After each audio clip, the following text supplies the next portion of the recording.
Hey peeps, welcome to another video. Today it is part one of the 3-part sew along for the Vogue 8997 dress, which is what I am wearing and what you are seeing in the cutaways. I am absolutely in love with this dress. I think it's gorgeous and it's been something that's been on my to make list for the longest time. So I'm really pleased to be showing you guys how I put this together. Today in part one we are going to be working out what size we need, tracing out the pattern and making any alterations that we need to make. So let's get started.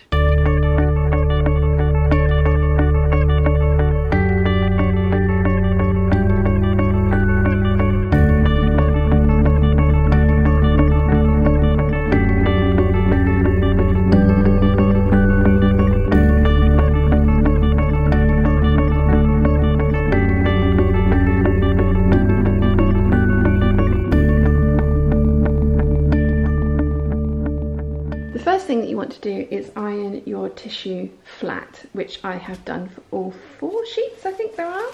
Yes, 4 sheets. The next thing that we're going to do is work out which cup size that you want to trace, because this is a custom cup sized pattern for A, B, C and D cups. That has 0 relation to your bra size. For instance, I wear an F cup and I am going to be fitting into the C cup on here. So what you want to do is you want to measure around the fullest part of your bust.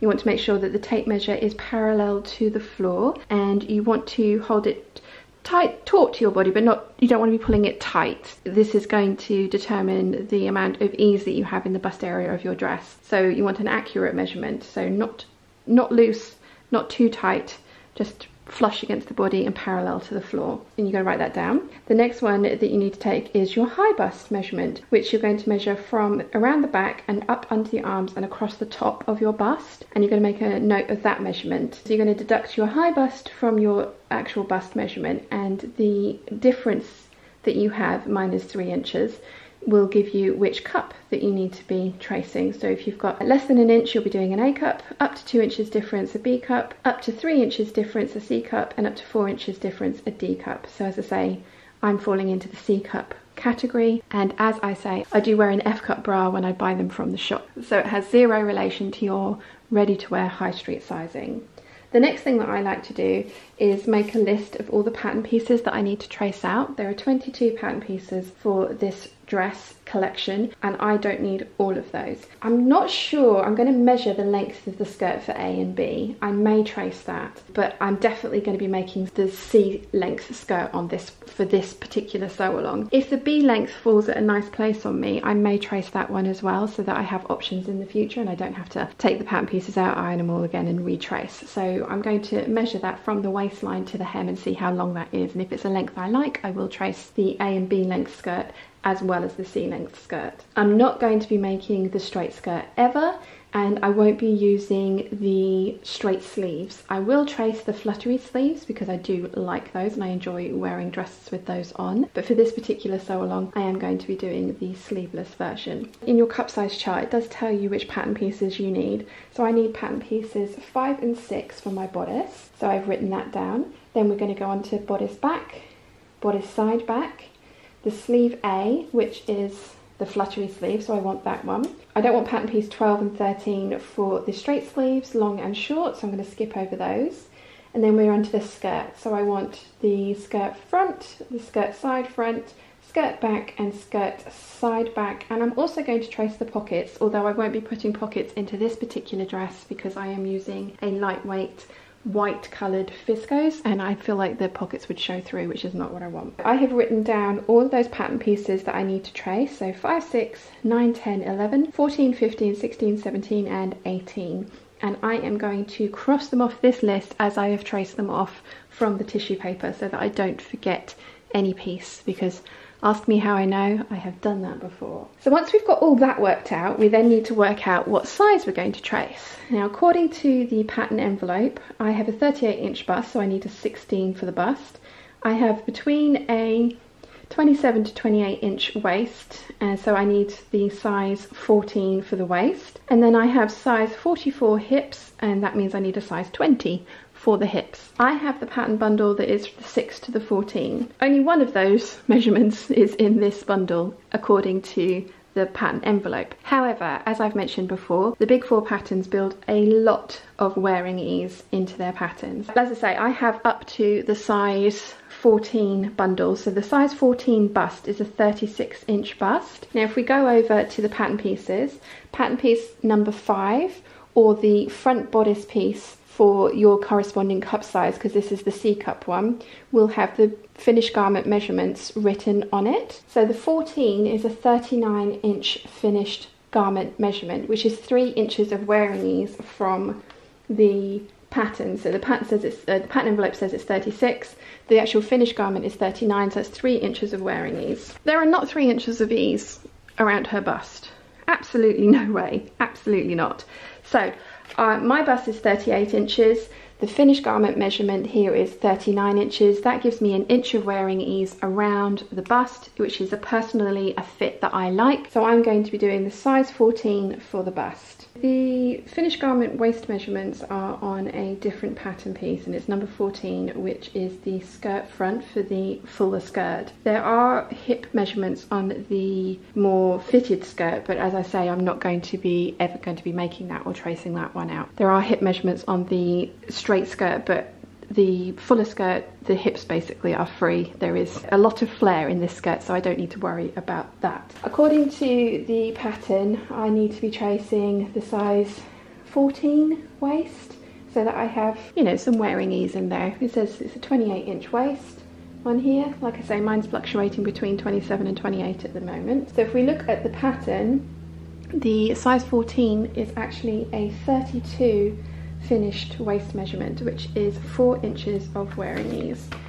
And again, I don't think there's an extra 4 inches of wearing ease on that pattern. That is very fitted. I'd say there's an inch there and an inch there so that she can actually move in the garment, but yeah, there is definitely not 4 inches of excess fabric around the waist there. It's fitted. By that standard, I'm actually going to go to the size 10, which is a 28.5 finished measurement. As I say, my waist is fluctuating between a 27 and 28, so at some point it might be quite tight, but there's still half an inch of wearing ease in there, and at other points it's going to be a lot looser. The size 10 on the pattern envelope for your waist measurement is 25 inches, and as I say, the finished garment measurement is 28.5 inches, so that is 3.5 inches of wearing ease that they've built into this pattern, which as I say is a lot. So I'm going to do the size 14 for the bust, and then the 10 for the waist, and also the 10 for the hips, because as I mentioned, there is a lot of flare in this dress, and I won't need to worry about the hips not fitting because there will be plenty of flare over those. So now that I've determined which pattern pieces I need to trace and the sizes that I need to trace, I am going to get all of these pieces traced out. As I said, I'm going to cross each piece off as I have traced it so that I don't miss any pieces out. Once we've done all that, we can then start altering the pattern. I will say that when you're tracing, you want to make sure that you are tracing your notches,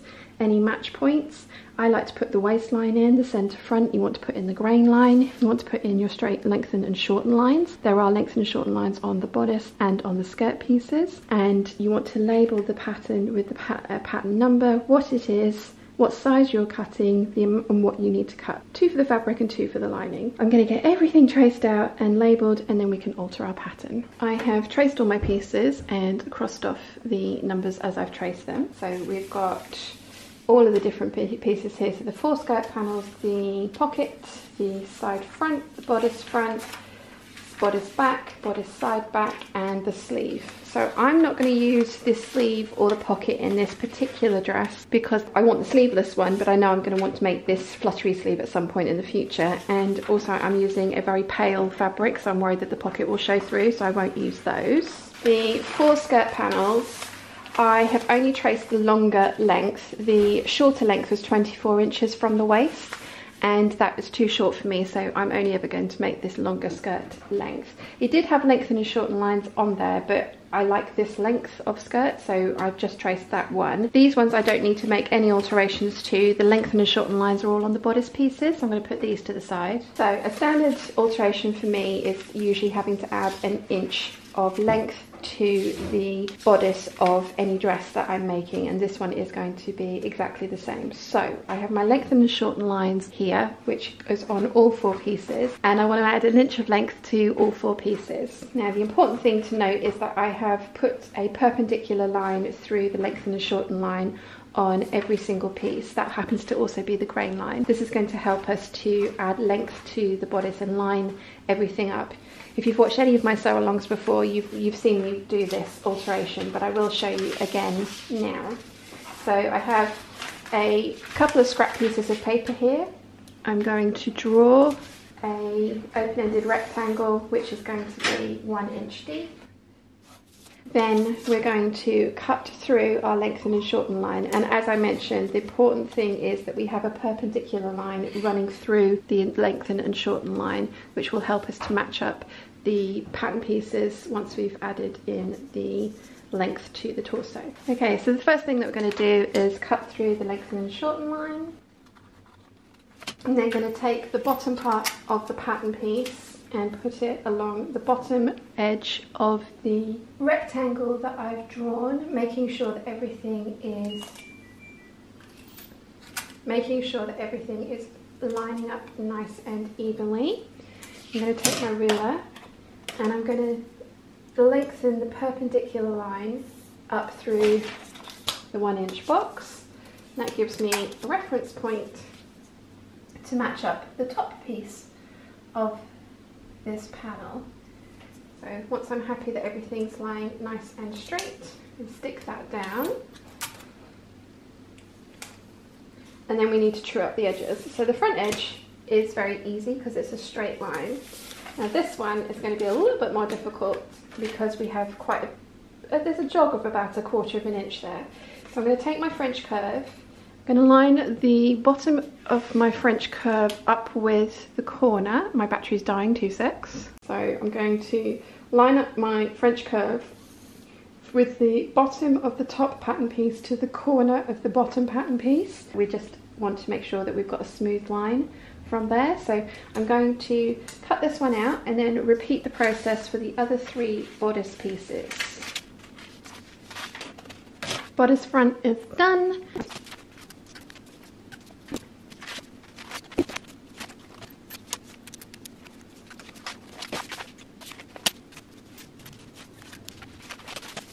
Okay, so I have added an inch of length to all of my bodice pieces, so I am going to make a note of that. Someone told me the other day, you want to label your pattern pieces like you will forget tomorrow or forget in the next 20 minutes what you've done, so that it's really clear when you come to make your pattern again. If you come to make your pattern again, and I can imagine that I will want to make this one again. I actually have made this pattern for a customer before as a part of her wedding dresses. I made her 3 wedding dresses. 3 wedding dresses and a jacket. She had 4 wedding dresses in total, she bought 1, and then I made the other 3. And we ended up lowering the center front of this by about 1.5 inches, and I'm going to do the same because I really liked how it looked on her. So I'm going to take out, like I say, about 1.5 inches of depth here. So that's right down to the notch. So the way I'm going to do that is using my French curve. I'm going to try and find the curve that the best place on here that the curve already sits in, which is kind of about there, and then just from the shoulder here to the notch at the front, I'm just going to take that out. I then need to put down my match point, and that is in centimetres, and I don't work in centimetres, so that one's going to be there, and then just arbitrarily put in a new notch because it's meeting up with itself. So I'm going to chop off, oh, I've got a notch there as well. So I'm going to just chop off that excess bit of pattern there.